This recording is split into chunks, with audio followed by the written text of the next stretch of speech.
Welcome back to Retirement News Online, where today we're going to talk about estate planning. It's more than just wills and documents. It's about avoiding costly emotional mistakes that can impact your family for decades. And joining me once again is Tracey Brenneise. She's in Austin, Texas. And Tracey, this is something near and dear to your heart. Very. Estate planning, you know, when you think about this, it's not as much about money as it is about family. And making sure that when someone passes, for example, they can concentrate on grieving and not the financial aspects and all the trouble that can arise from improper estate planning. What do you think are the most common mistakes that you see, especially when you've got, you know, someone who thinks everything's handled? I got a will, I'm good. What common mistakes do you see? The most common mistakes I would say, for people that do have wills and other facilities is going to be they miss something along the way around their real home. How is that titled? How is that handled? And also beneficiaries not being right. Somewhere along the way there's an ex-wife. Yeah. There's a kid missing off of the document. There's something got missed along the way, and it could just be a simple clerical error, but that clerical error turns into something much more emotional nightmare. Yeah. And you're not around to fix it. I mean, the other part of this too is probate. Yeah. You know, if you don't have anything in place, then it's not your plan anymore, it's the government's plan. And I've heard horror stories, I'm sure you've seen them before, where it takes years and years and years, and it costs hundreds of thousands of dollars just to unwind things. There's so many famous people who've gone through that. How do you avoid that? You can't avoid it totally. Probate is just one of those things. It's a due process that has to happen post-mortem. So when we look at avoiding probate, it's, again, having a full estate plan put in place, making sure you're dotting the I's, crossing the T's every year.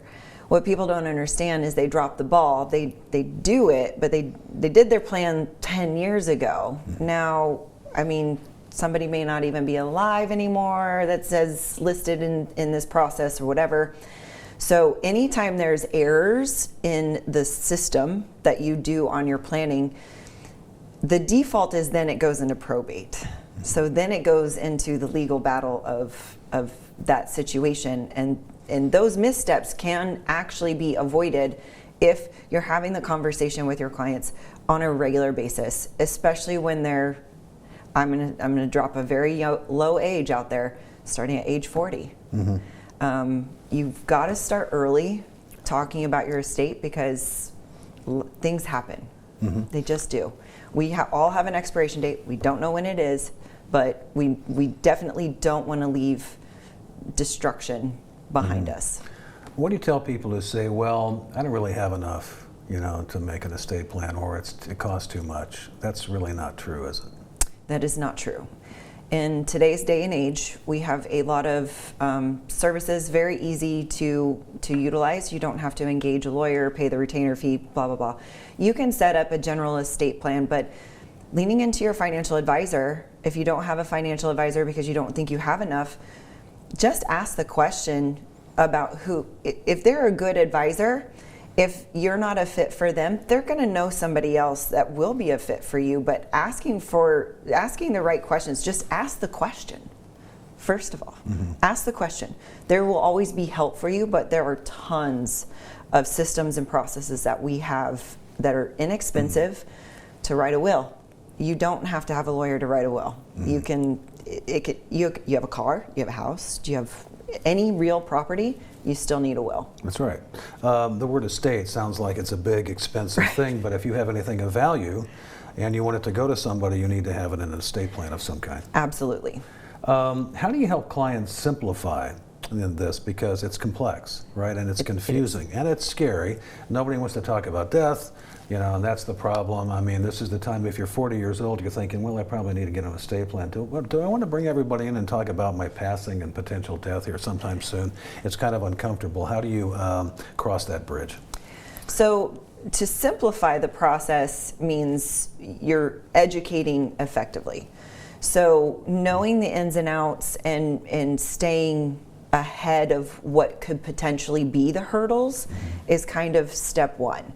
To simplify the whole process of this means you're going through the motions of it. You're not going to put everybody in one room and have everybody sign all the documents right then and there.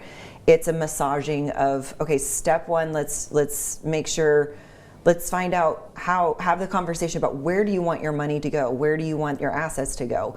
How do you want it to be distributed, right? That's the first question. Then how do we protect it for that transference moving forward? Is that through, a more complicated solution, strategic insurance planning, strategic laddering of whatever?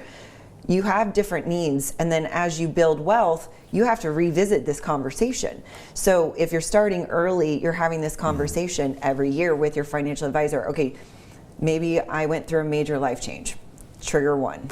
I have to update everything through that major life change because I either lost a partner, gained a partner, lost a child, gained a child, maybe I gained 5 children, who knows. There's moving parts throughout life. And maybe I had a business, sold a business. All those things matter. And what happens is people don't necessarily communicate life changes unless they're forced to, right? And there's especially divorce. I'm just going to throw it out there because it happens very frequently. Divorce is the number one ruiner of every good estate plan because there are so many things that you already ingrained through a marriage and through life and that process that you have to now unbundle it and clean it up. What does need a transfer, etc. And essentially, too, for the average person, it can be a simple process. You just have to start. Just start it. We don't know how much time we have. We always imagine, we're going to live to be 100 years old. Maybe not. Maybe like 70, something like that. A little bit easier to manage. But 70 sounds young. It is young. Yeah. It certainly is young. But just having a plan in place makes sense. Tracey, thank you so much. Absolutely. Thank you. Tracey Brenneise. She's in Austin, Texas, and you're watching Retirement News Online. Thank you.